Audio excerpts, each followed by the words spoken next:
Well, we have another request for ocean stuff. This person says, can you show how to paint wave, shadow, light, and foam, distant, middle, and foreground? A lot of stuff there. Let's see what we can do with it.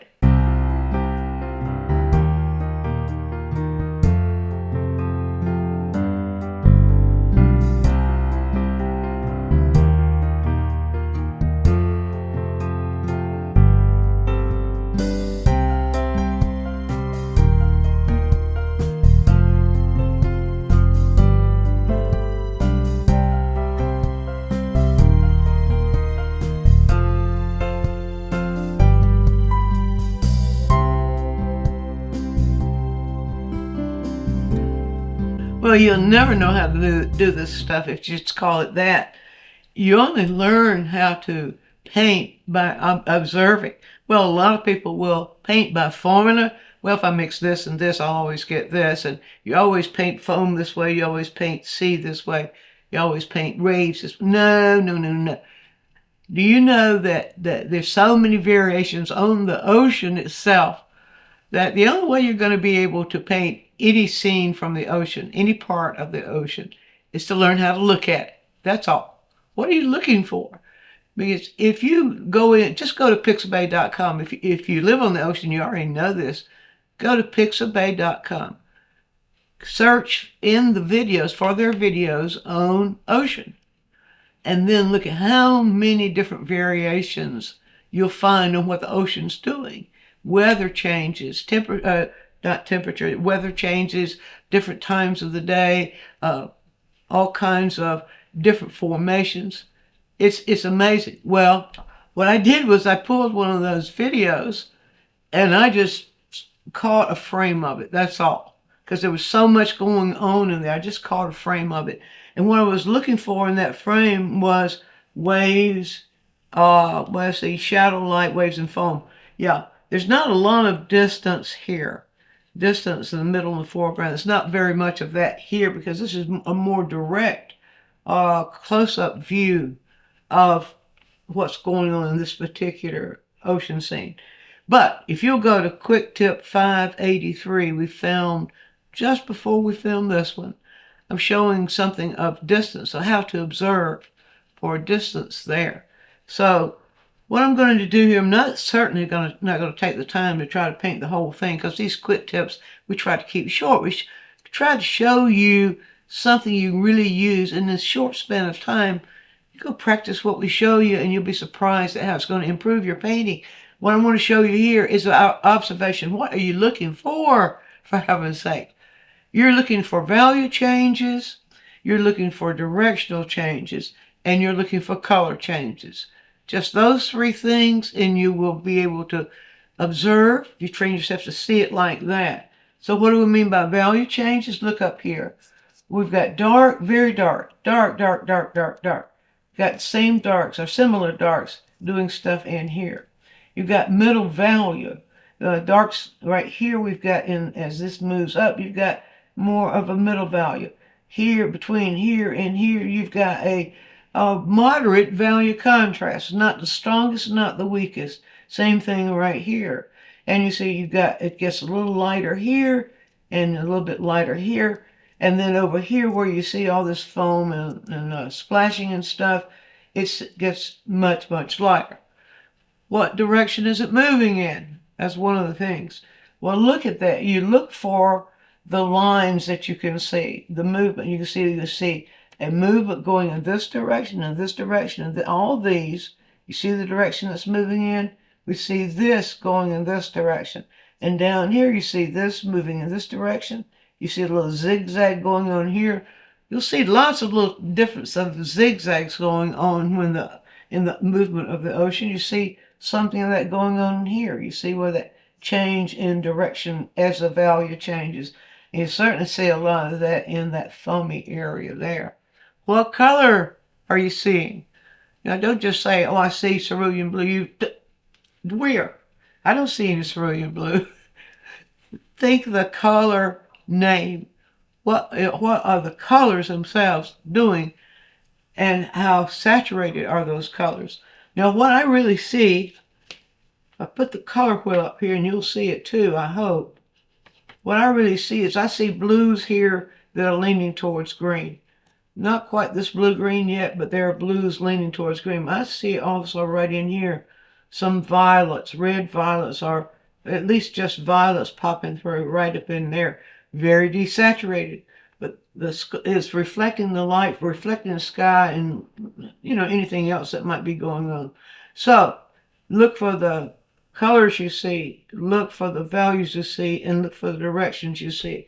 So I have on my palette, I've set up a value line that where I put out a blue-green from my tubes. And I know this is a greener blue-green than I see here, but I'm looking for the mixing potential to change. Maybe it gets a little greener in some areas, a little bluer in some areas. So I put that down.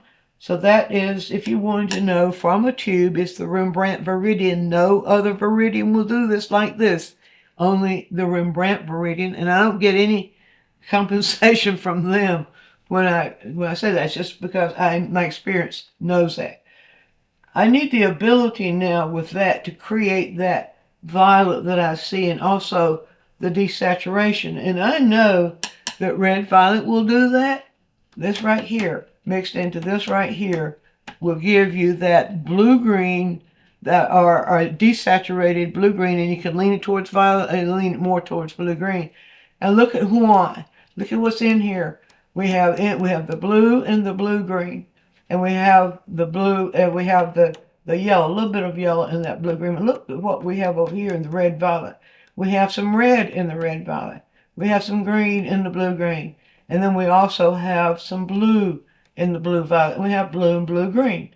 Well, the red and the green are going to neutralize each other, and the blues are going to add more blue. Blue you get from here and blue you get from there leans it towards blue. So these two do wonders together for the colors that we observe, the change in colors that we observe in the sea, and other things too. Give that a try. Play with those two combinations.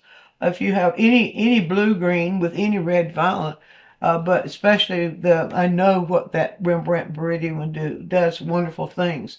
Now, yeah, I also put on the palette, I might not need it, but I put a line of blue here in case I wanted something to get a little bluer. Like if we get down in here, let's see if something a little bluer, we might want that. And I also put here, just in case I need, if that blue were to need a little bit more desaturation, I have a red-orange that's desaturated here. So blue is ultramarine blue, and the red-orange is transparent oxide red. So let's just see what we're going to need here. Okay, now I'm not going to try, I'm just going to do some areas here to show you how those three things work together. So if we take this area right here, let's take the color wheel down. If we take just this area right in here, what are we observing? All right, so I'm observing, first I'm going to start with the dark. I'm observing a dark pattern of blue-green that's desaturated. All right, so here we go. Right, I'm going in my darks. I'm not to the darkest dark. Darkest dark is coming out of the tube. I'm going right in here and add just a little bit of light to that dark right there. Now watch this. So I'm going to pull that over like that. And then I'm going to go right here in that red-orange, right here, and pick up some of that, not red-orange, red-violet. Pick up that red-violet, and now watch what happens when I mix those two together.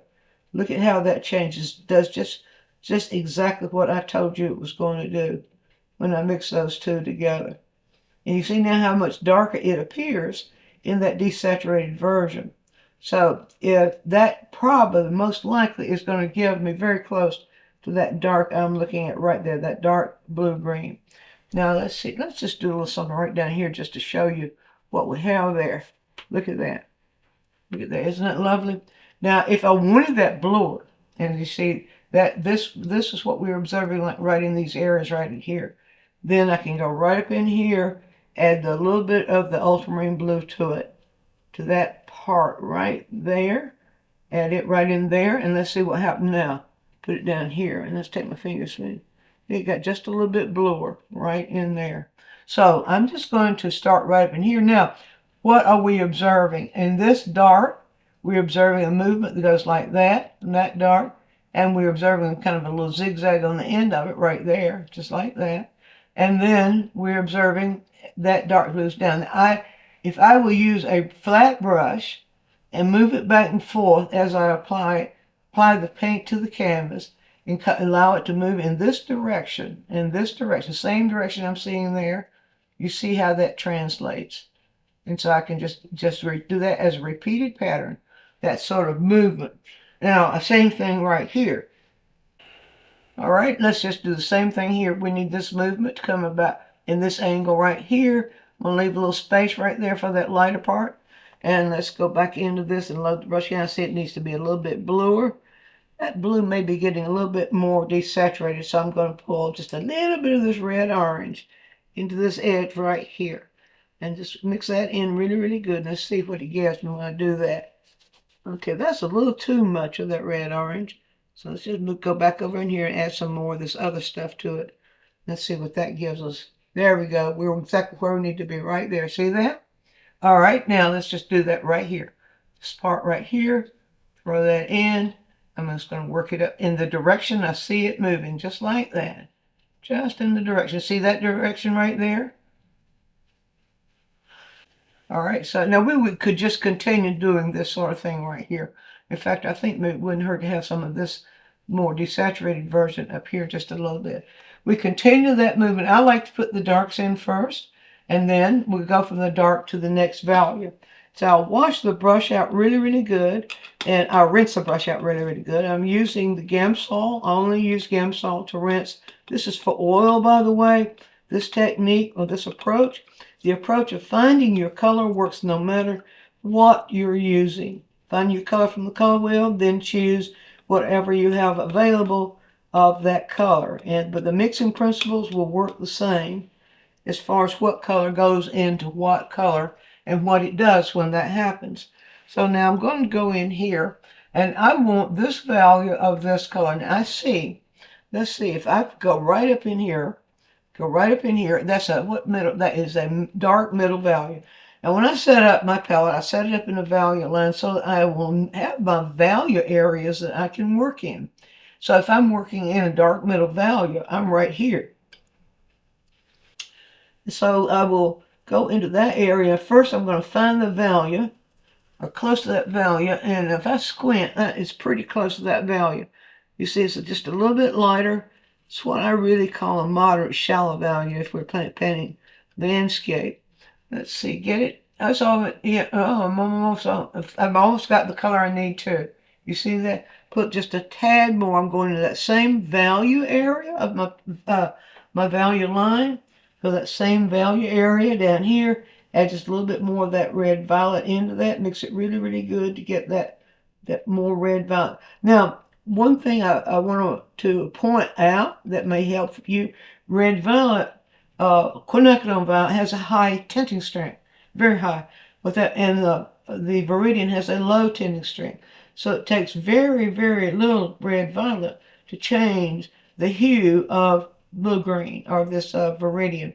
So that kind of thing doesn't hurt to know. Now look, in its desaturated form, I'm in that value range right there. So, get paper towel here, wipe off the palette knife, and we'll do that. And so, I will move the brush the same way as I'm getting to this area here. Right here's what I am working for to interpret, and look at that. That is the value I needed. I could stand now to get it maybe just a little bit, give a little variation in value in there. And let's just reach in here and do that. Right here. There we go. You see, that gives us that variation. Let some of that kind of drift into the dark part as we see it happening right there.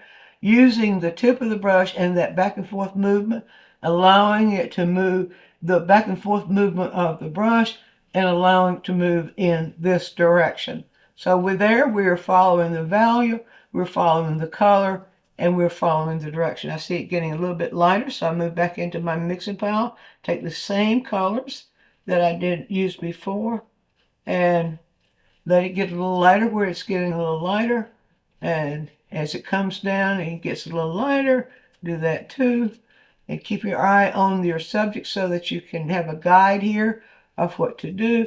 And there you go. That is pretty much if you use that process over and over again, adjusting the color according to how you see the color changing, adjusting the value according to how you see the value changing. We'll move that back up in here a little bit, let it taper out just a little bit more as it went back up in there. And let's go back up here and just get that darker part right up here. Pull this out of the brush really, really good. Moving just the darker part right up here. And you see, if you just talk to yourself about what value you're seeing, value relationship, how light is this against that, for example? How does the color change? How does the directional movement change? That sort of thing. You work that, if you work those three things together as you're moving through, you will get exactly the values. And what does this person ask for? Paint waves. Okay, that's how you paint waves. You follow the values. You follow the values and the colors and the direction. Those three things. That's how you get waves. Now, if the waves have, what did they say, what else? Foam. All right, I'm not going to get very, very deep in this, but look, if you look at what you've got down in here in terms of foam, you have, first of all, we've got those little dark, that's a neutral, so I'm going to get that neutralized blue violet, I think I'm seeing right there. Let's get that neutralized. Let's pull it over here into that, towards that middle value. Let's see right here. That's close to it. Needs a little bit more of the red violet in it, right in here. These two together, perhaps we'll do that right in there. Let's come down in here now. Let's see. What do we have there? Right in here. This is where we want to be. What do we have right in there? All right, so again, once again, I'm moving the brush back and forth like this rather than to stroke it. Well, I could stroke it if I had a big area like that. I could stroke it like that, but it's a combination of, if you have a larger area, you can use the belly of the brush. If you have a smaller area, you can use the tip of the brush. So if I'm coming on down like this, let's get that a little bit lighter. Now I'll go over into the lighter area with the same color mixture right over in here. Since I already had my value line set up, that makes that easy to control. And as that gets lighter, what happens in there? It gets, okay, see, it's getting a little bit greener. And so we'll let it get just a little bit greener. And so let's just do this. Let's just blend these together like that. Now I'm going to pull this out and go back into the darker part, right in here. And then what I want to do is to work that darker area right there, that darker area. I'm going to work it in with these little lighter areas right here. And let's see if we can do that. So I'll just take the brush, just the tip of the brush right there. I need to get a little bit more of that, no, I need to do it this way. I need to get a little bit more of that red violet in there. You get that on the tip of the brush like that. And let's see if we can just make those little kind of foamy areas do that. Sort of like that. Go in between like that. Okay, now there's one approach. If you put the light in first and then throw the little dark shapes in between there. Or you can do it the other way. Let me just a minute, just a little bit more of that dark. It's hard to get the dark in there. There we go. So let it blend a little bit, create your little patterns that you're seeing there, like that. And like this, and so on. And see the direction that's going right in there. So if it's going in this direction, this little piece right here, then I'll just move the brush in that direction like that. Just like that, just like that, just like that, just like that. Let's see if we can get some little foamy stuff going on there. And I'll show you how to put the final touch on that. Hang on just a sec here. Just trying to get those little dark patterns established. This is another one of those, it's an alternation. Dark and light, dark and light, dark and light, dark and light, and so on. Now, I'm going to rinse the brush really, really good. And I'm going to go into the lighter, not white, not yet. Go into that lighter version right in here. And let's go way over here in the light version of these two colors. And this lighter version, let's pull this into that. And let's see what that's going to give us. All right, let's see now. And let's just top these off just a little bit here, like that. And then a little bit more like that. And a little bit more like that. You begin to see there how you can then interpret the foam just by using alternating patterns of dark and light. But you can see these darks are not all the same dark. They vary in value. And so you wouldn't just throw a real dark. A lot of people throw this right here on there and then they go to white and put it in between the one and white. Doesn't work. But if you will follow the value pattern that you're seeing and just call it what it is according to the value that you see. And then we can put a little final touch of very light. I might need a little bit. Let's see here. Oh, what it really does there. Let's go with my white right in here. And let's see, what does that really do? It's got just a tiny bit of that red violet in it. Let's come right there and put just a little bit more right there. And let's see. Now let's give it a little punch. The tip of the brush. Just like that. And a little stipple. Give it a little highlight.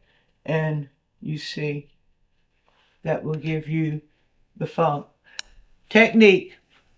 What color is it? What value is it? Which way is it going? Play with your brush and find out what it will do when you do that sort of stuff. So, if you observe in that way, not only paint ocean or waves in the ocean, but anything you see.